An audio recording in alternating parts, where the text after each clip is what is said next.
Hello friends, I hope you are doing well.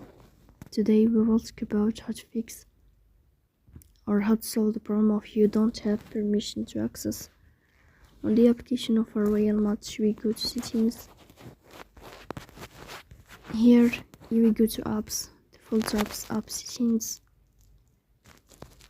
Then you will search about the application of our Royal Match and you click. Here we go to first stop and you click OK.